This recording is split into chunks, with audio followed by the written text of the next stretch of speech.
Hello students, today I am starting with exercise 10.3. Question number 1 is classify each of the following triangles according to their sides. यहाँ पे आपको triangles को classify करना है उनके sides के according. देखो triangle का जो division है वो दो basis पर किया गया है, side के basis पर भी किया गया है और angles के basis पे भी. फर्स्ट पार्ट में हमें साइड्स की लेंथ के बेसिस पर इनको क्लासीफाई करना है. तो अभी हम देखेंगे ट्राइंगल का जो डिवीजन है वो साइड के बेसिस पे कितने टाइप्स में किया गया है. देखो तीन तरीके से उसका डिवीजन होता है. उसको तीन कैटेगरी में उसको तीन तरीके से कैटेगराइज किया गया है. इक्विलेटरल ट्राइंगल, हमारे पास ट्राइंगल्स की साइड के अकॉर्डिंग तीन कैटेगरीज हैं. Equilateral triangle, isosceles triangle and scalene triangle.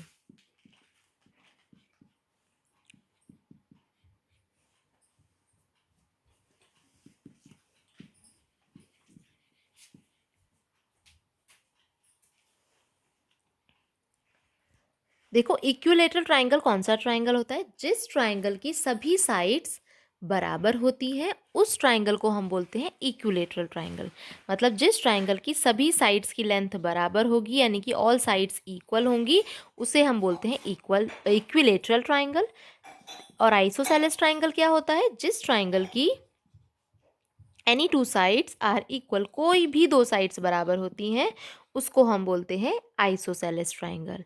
Scalene triangle क्या होता है? जिसकी तीनों ही साइड्स अनइक्वल यानी कि डिफरेंट लेंथ की होती है, यानी कि कोई भी साइड बराबर नहीं होती है. ऑल साइड्स उसकी उसकी जो ऑल थ्री साइड्स होती हैं ऑफ डिफरेंट लेंथ, उन सभी की लेंथ अलग अलग होती है, मतलब वो सभी अनइक्वल होंगी. तो आपको ध्यान रखना है जिस ट्राइंगल की तीनों साइड आपको इक्वल दिखाई दे रही हैं तो वो इक्विलेटरल ट्राइंगल होता है. जिसकी कोई दो साइड बराबर है वो आइसोसेलेस की कैटेगरी में आएगा. जिसकी तीनों साइड ऑफ डिफरेंट लेंथ है तो वो स्केलेन ट्राइंगल में आएगा. क्लियर? मतलब उसकी कोई भी साइड बराबर नहीं है तो आप उसे स्केलेन ट्राइंगल की कैटेगरी में ही डिवाइड करेंगे. अभी आपके पास है ये वाला फर्स्ट पार्ट. इसमें आपकी जो तीनों साइड है ये 2 सेंटीमीटर है, this is 3.5 centimetre and this is 3 centimetre. तो आप इसको किस कैटेगरी में डालेंगे? तीनों ही साइड डिफरेंट है, that means first one is scalene triangle. तो हम इसे पुट करेंगे स्केलेन ट्राइंगल की कैटेगरी में, right? Second one is 3 centimetre, 3 centimetre and 3 centimetre. तीनों ही साइड्स इक्वल है. जिस ट्राइंगल की तीनों साइड इक्वल होती हैं, ऑल साइड्स इक्वल, तो उसको आप किस कैटेगरी में पुट करते हैं? इक्विलेटरल ट्राइंगल में. तो ये आपका इक्विलेटरल ट्राइंगल है. क्लियर?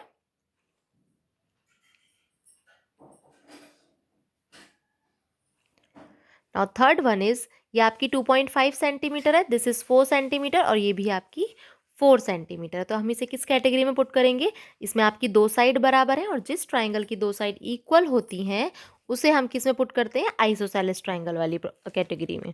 तो ये आपका कौन सा ट्राइंगल है? Isosceles triangle.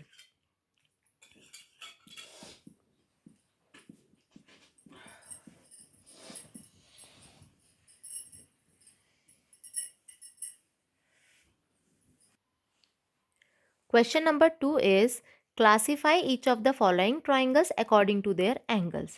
अभी हमने जो फर्स्ट क्वेश्चन में ट्राइंगल का डिवीजन किया है, क्लासिफिकेशन किया है, वो किसके अकॉर्डिंग किया है? वो हमने किया है साइड्स के अकॉर्डिंग. इक्विलेटरल जिसकी तीनों बराबर होती हैं, आइसोसेलेस जिसकी दो ही साइड बराबर होती हैं एंड स्केलेन ट्राइंगल जिसकी कोई भी साइड बराबर नहीं होती है, सभी डिफरेंट लेंथ की होगी. अब हमें क्वेश्चन नंबर 2 में भी क्लासिफिकेशन करना है लेकिन अकॉर्डिंग टू देयर एंगल्स. तो ट्राइंगल्स का डिवीजन आपका एंगल्स के अकॉर्डिंग भी किया गया है. तो वो तीन कैटेगरी है हमारे पास: acute angled triangle, then obtuse angled triangle and third one is right angled triangle. हमारे पास तीन तरीके के ट्राइंगल्स एंगल्स के अकॉर्डिंग भी होते हैं. जिस ट्राइंगल के सभी एंगल, ऑल एंगल्स एक्यूट होते हैं, एक्यूट का मतलब होता है 90 से छोटे, जिस ट्राइंगल के सभी एंगल 90 से छोटे होते हैं उस ट्राइंगल का नेम होता है acute angle triangle.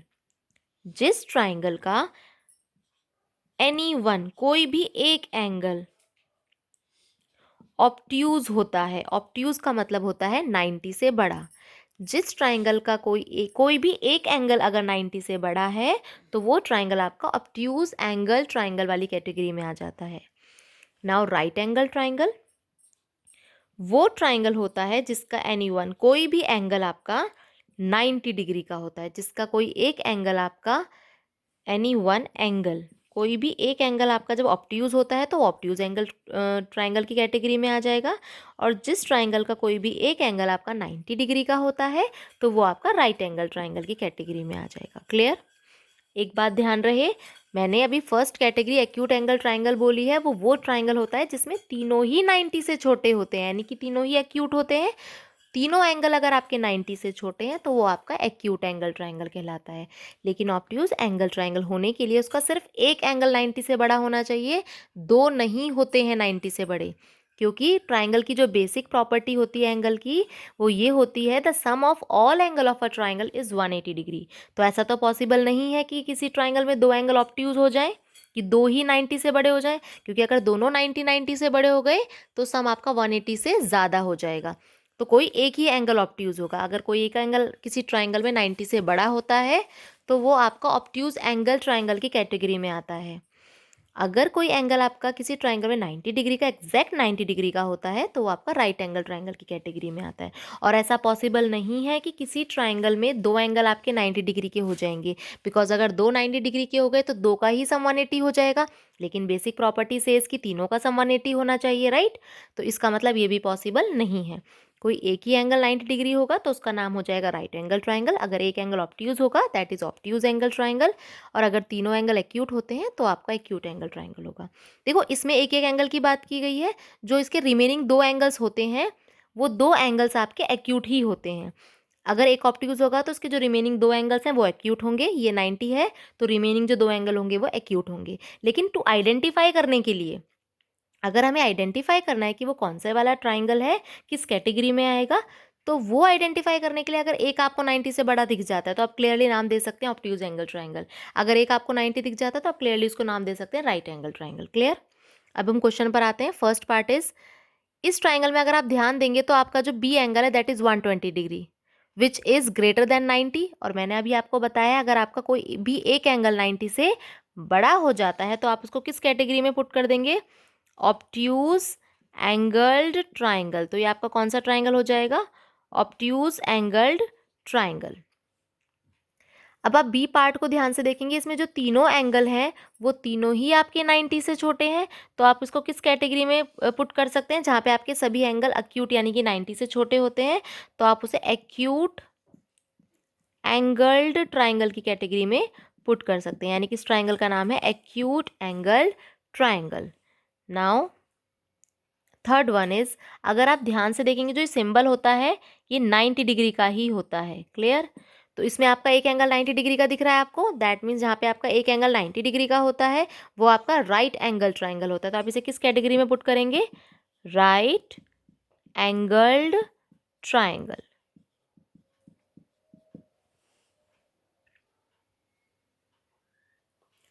Question number 5, in that joining figure classify the triangle. इसमें आपको ये फिगर गिवन है, आपको ट्राइंगल को अगेन इसमें क्लासीफाई करना है।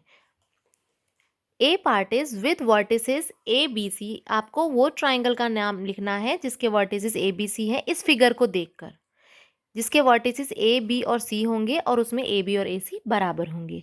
देखो ट्राइंगल, एक ट्राइंगल में तीन ही वर्टिसेस होते हैं, A B C, that means आपको ये ट्राइंगल आइडेंटिफाई करना है। और इसमें क्लियरली गिवन है जो ए बी साइड है आपकी, क्वेश्चन ने बोला है जो ए बी साइड है वो आपकी ए सी के इक्वल है, यानी कि इस ट्राइंगल में दो साइड बराबर हैं तो वो कौन सा ट्राइंगल हो जाएगा? ट्राइंगल ए बी सी आपका कौन सा ट्राइंगल होगा? Triangle A B C is an isosceles triangle, क्योंकि जिस ट्राइंगल की दो साइड बराबर होती हैं उसको हम क्या बोलते हैं? Isosceles triangle. Clear? Now B part का सॉल्यूशन हम देखेंगे। With vertices D E and D F equal D E equal E F. आपको वो ट्राइंगल इसमें क्लासीफाई करना है जिसके वर्टिसेस डी ई एफ हैं, डी ई एंड एफ, और उसमें डी एफ बराबर होगी डी ई के। जो डी एफ है आपकी साइड वो डी ई के इक्वल है एंड डी ई इक्वल है ई एफ के, यानी कि सभी आपस में बराबर हैं। जिस ट्राइंगल की तीनों साइड इक्वल होती हैं वो ट्राइंगल किस कैटेगरी में आता है? Triangle D E F is an equilateral triangle, वो आपका एक इक्विलेटरल ट्राइंगल हो जाएगा। क्लियर? तो इसमें भी आपको बस फिगर को ऑब्जर्व करके ट्राइंगल को क्लासीफाई करना था। Question number 6 is can a triangle have two obtuse angle? क्या किसी ट्राइंगल में दो ऑब्ट्यूज एंगल हो सकते हैं? देखो, किसी भी ट्राइंगल की जो बेसिक प्रॉपर्टी होती है एंगल की वो क्या होती है?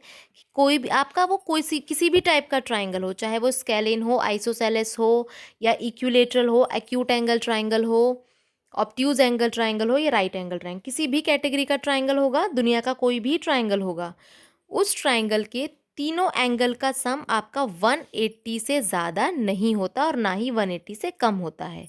एग्जैक्ट 180 डिग्री का ही होना चाहिए, तभी वो फिगर एक ट्राइंगल कहलाती है। ये किसकी बेसिक प्रॉपर्टी है। तो अगर आपको कोई भी क्वेश्चन एंगल से रिलेटेड पूछा जाता है तो आपको ये पता होना चाहिए कि किसी भी ट्राइंगल के तीनों एंगल का जब आप सम करते हैं उसका सम इक्वल्स टू 180 डिग्री आता है। क्लियर? हाँ, जब हमें ये बात पता होगी तभी हम ये आंसर कर सकते हैं। Now first part is two obtuse angle. क्या किसी ट्राइंगल में दो ऑब्ट्यूज एंगल हो सकते हैं? अगर किसी ट्राइंगल में दो एंगल 90 से बड़े हो जाएंगे, अगर दो एंगल 90 से बड़े हो जाते हैं तो आप ध्यान देंगे, जैसे 91 है और ये भी माना कि 91 है, दोनों ही 90 से बड़े हैं। अगर आप इनका सम करेंगे 91 प्लस 91 इज 182, तो यहाँ तो दो का सम ही 180 से ज़्यादा हो गया। देन आपको थर्ड भी कोई ना कोई एंगल होगा, किसी डिग्री का होगा, आप उसे भी ऐड करेंगे तो सम तो 180 से और ज़्यादा हो जाएगा। जबकि हमें पता है एग्जैक्ट 180 का होना चाहिए, तो ये पॉसिबल नहीं है, तो आप लिखेंगे no. Two right angles, two right angle का मतलब दो 90 डिग्री के हो सकते हैं क्या किसी ट्राइंगल में एंगल? अगर किसी ट्राइंगल के दो एंगल आपके 90 डिग्री के हो जाते हैं तो 90 प्लस 90 इज 180, और थर्ड भी कुछ ना कुछ होगा। जैसे ही आप थर्ड को ऐड करेंगे सम 180 से ज़्यादा हो जाएगा, which is not possible. That means no. किसी भी ट्राइंगल में आपका सिर्फ एक एंगल 90 हो सकता है जो राइट एंगल ट्राइंगल की कैटेगरी में आता है, कोई एक एंगल ऑब्ट्यूज हो सकता है जो ऑब्ट्यूज एंगल ट्राइंगल की कैटेगरी में आएगा। Now C part is two acute angles. क्या किसी ट्राइंगल में दो एक्यूट एंगल हो सकते हैं? एक्यूट का मतलब 90 से छोटा, हाँ मे भी हो सकते हैं। दो क्या, तीनों एक्यूट हो सकते हैं, क्योंकि जिस ट्राइंगल के तीनों एंगल एक्यूट होते हैं उसे हम एक्यूट एंगल ट्राइंगल बोलते हैं, राइट? तो दो तो हो ही सकते हैं, तो yes it is possible. Now all angles equals to 60 degree. क्या किसी ट्राइंगल के तीनों एंगल 60 हो सकते हैं? वो हम चेक करेंगे अभी, क्योंकि इसने ऐसा नहीं बोला 90 से कम, क्योंकि अगर उसने 90 से कम यानी कि एक्यूट बोला होता कि ऑल एंगल्स एक्यूट हो सकते हैं या नहीं, तो हम यस कर देते, क्योंकि हमें पता है एक्यूट एंगल ट्राइंगल वही ट्राइंगल होता है जिसमें तीनों एंगल 90 से छोटे होते हैं। लेकिन इसने बोला है तीनों ही 60 होंगे, तो हमें चेक करना होगा 60 ये भी आपका 60 है, ये भी 60 है। अब हम इन दिनों का सम करेंगे। 60 plus 60 is 120, 120 plus 60 is 180। So yes it is possible. तीनों ही एंगल आपके 60-60 के भी हो सकते हैं। E part is all angles more than 60। क्या सभी एंगल 60 से बड़े हो सकते हैं? अभी हम चेक करेंगे। अगर 60 से बड़ा किया तो मे बी ये 61 होगा, हो सकता है 62 हो, ये 63 हो। हम लोगों ने फिर भी बहुत छोटे छोटे एंगल लिए हैं, फिर हम इन्हें ऐड करके देखते हैं। 60 plus 60, 61 plus 63 is 124, 124 plus 63 is 187। तो ये सम तो आपका 180 से ज़्यादा हो गया, तो ऐसा तो पॉसिबल नहीं है। Then no. All angles less than 60 degree. क्या सभी एंगल 60 से छोटे हो सकते हैं? हम चेक करेंगे। अगर हमने 60 से छोटा से 59 डिग्री लिया है, मे बी ये 58 डिग्री हो या कुछ भी, ये 50 डिग्री कुछ भी हो सकता है।